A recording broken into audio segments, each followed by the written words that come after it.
Kaibigan, sa araw na ito ay ibabahagi ko po sa inyo kung ano po ang kaibahan ng bridge mode at saka repeater mode. Siyempre kaibigan, ang video na ito ay best ho para po sa mga nagsisimula pa lamang sa ganito pong trabaho or sa ganito pong setup. Especially kung tayo po ay meron pong mga piso wifi or di kaya ay nagbi-business tayo or magbi-business tayo ng internet, ay sa ganitong setup mga kaibigan ay maintindihan nun natin kung paano natin ibahagi yung atin pong internet sa client nun natin na gamit po ang bridge mode at saka repeater mode. So panoorin po niyo ang video na ito hanggang matapos mga kaibigan. Ito po yung ginawa kong setup mga kaibigan. Itong yung station 1 ho natin kung saan ay palagay natin mga kaibigan, ito yung nasa bahay ho natin, yung main ho natin na meron na po siyang internet.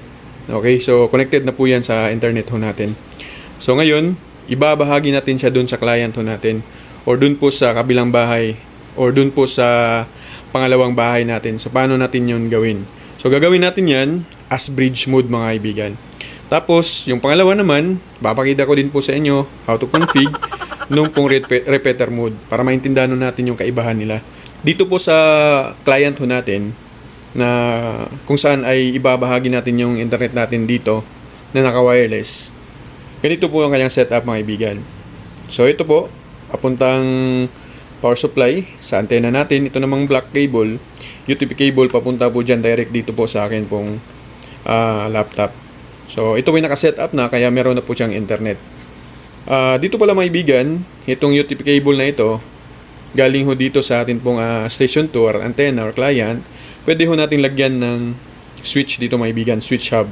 Tapos lagyan natin ng cable papuntang laptop or dun po sa mga PC or routers natin pong gagamitin. So ganun po yung kanyang setup mga kaibigan. So ngayon ipapakita ko ninyo una yun pong bridge mode configuration. Ganito lamang po mga kaibigan, punta tayo po sa SSID natin. Tapos yung default password is admin. Tapos click lang po ang wizard mga kaibigan. Tapos dito po tayo sa bridge. Tapos yan, punta ko tayo sa access or station. Click yung station. Tapos client site mga kaibigan. So type po ninyo. Huwag po nyo kalimutan mga kaibigan yung gateway. Palitan po nyo ng 2.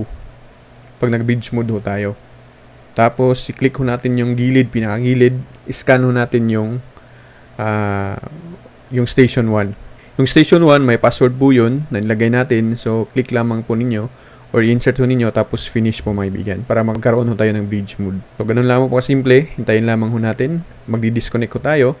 Ibig sabihin po niyan, naka-bridge mode na po tayo mga kaibigan. So, sa ganitong setup ngayon na ginawa natin, na na-configure natin is bridge mode po ito. At ito po mga kaibigan, yung naka-bridge mode, hindi mo na makikita yung SSID niya. So, ibig sabihin, hindi na po tayo makatap po dyan, hindi na tayo makakonect po dyan, kasi nga po, naka-bridge mode po siya, direct na po ang internet, papunta po dun sa mga, dun po sa PC natin or laptop natin, or papunta po dun sa switch hub ho natin. So, magkakaroon na yan ng internet, wireless po yan, dahil sa ginawa nating bridge mode setup or configuration. So ngayon naman ipapakita ko sa inyo yung repeater mode mga kaibigan. Makita ko ninyo mga kaibigan, wala na po tayong internet kasi po na reset ho natin ito kasi i-config natin siya as repeater. Ito po yung sineset up mga kaibigan ng mayroon pong mga piso wifi kung saan palakihin ang kanilang range ng kanilang antena. Ganito po yung ginagawa. So makita din po ninyo, wala pong internet po yan. Kaya same setup pa din ng ating bridge mode kanina. So ngayon isa-set up natin siya as repeater mode mga kaibigan. Again, may bigan, pupunta ko tayo sa SSID, kukonek ko tayo, tapos yung password is admin. Click login, tapos punta ko tayo sa wizard, tapos sa repeater po mga ibigan, click natin yan. Okay, so next lamang ho tayo dito. Scan natin mga ibigan yung station 1, kung saan tayo kukonek. So dun sa pinakagilid, yun yung i-click ko ninyo, tapos ilagay ho natin yung password ng station 1. Nilagay ho natin 1, 2, 3, 4, 5, 6, 7, 8, 9. Tapos click next, tapos lalagyan natin ng pangalan mga kaibigan. Halimbawa, ang pangalan ng piso wifi mo sa main vendor mo is piso wifi. So lalagyan din natin ng piso wifi dun sa 100 meters away kung yan man po ang layo po mga kaibigan. Siyempre wala pong password na nilalagay kapag piso wifi po yung atin pong nire-repeat mga kaibigan na kinokonektahan ho natin. Pag hindi naman po piso wifi, kailangan natin lagyan ng password po yun. Madi-disconnect ko tayo. Try natin mga kaibigan na mag-YouTube. Kukunik ko tayo ulit. Check natin mga kaibigan kung mayroon bang internet na pumapasok. Okay, so yan mga kaibigan, meron na po siyang internet. So, naging successful ho tayo sa atin po pag-config. Nakita nyo maibigan, nag-pop up po yung kanyang connection dahil po ay naka-repeater mode ho tayo. So, click yes lamang ho natin. Magkakaroon po ng internet yung laptop natin maibigan kasi nga po ay naka-connect ho tayo sa LAN ng power supply. Galing po sa antena na yan. Okay, so check natin maibigan kung meron bang papasok na internet. So, ayan po maibigan. Nagkaroon ho ng internet yung atin pong laptop.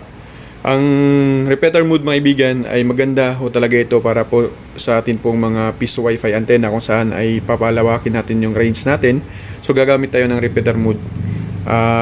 Mag-a-add ho tayo ng isa pang antenna, ilalagay natin dun sa palagay natin sa main mo or sa main window mo, palagay natin yung layo niya ay nasa 100 to 200 meters. Dapat ay wala pong harang po dito mga kaibigan. Dapat yung dalawa na yan ay nagkikita po sila. Dapat walang harang po ng mga kahoy or mga pader kasi hihina po yung connection ho natin. So again, pag repeater mode, makikita ho natin itong SSID niya, piso wifi, yung ginawa natin kanina, piso wifi vendo. So magsusupply pa din po yan ng internet, pwede natin lagyan ng switch hub. Pero sa repeater mode, hindi masyadong malakas yung makukuha ng laptop po natin. Di gaya ho ng bridge mode, mas best po yun kapag yung internet natin ay binahagi natin dito sa kabila, ay gamitin ho natin yung bridge mode mga kaibigan. Pero kung gagamit ho tayo ng wifi range ng ating piso wifi, ang gagamitin natin ay repeater mode mga kaibigan. So ito mga kaibigan, uulitin ko lamang, yung bridge mode kapag nagbahagi ho tayo ng internet dun po sa client natin, so magsusupply yan ng internet sa buong bahay. Pero kung gusto naman natin ng wifi range, yung malawakang range ng ating wifi, gagamit ho tayo ng repeater mode mga kaibigan. So ganun po yung kaibahan ng repeater mode at saka bridge mode mga kaibigan. Yung iba naman ang ginagawa nila kapag sa vendo ay gumagamit sila ng bridge mode. Tinatanggap nitong antena na ito, tapos lalagyan nila dyan ng isang router para doon naman magta-top C sa vendo sa router. Yun namang iba ay diretso po. Papunta po dyan na naka repeater mode. So yung mismong sa vendo natin, kasi makikita natin yung SSID nitong pangalawang antena, doon na po siya magko-combine. So ganyan po ginagawa ng iba natin na mga kaibigan. So yun lamang po mga kaibigan yung ibabahagi ko po sa inyo ngayon. At sana po mga kaibigan ay may nakuha po kayong kahit kaunting ideya lamang po mga kaibigan. Kung kayo po ay may mga katanungan, mag-comment lamang po kayo sa comment section ho natin. Pasensya po sa mga ibang hindi ho natin ma-replyan mga kaibigan kasi nga po nagbi-business din po tayo. Hindi lahat ng oras ay makakapag-reply tayo sa atin pong mga kaibigan dyan na nagko-comment po sa atin pong mga videos.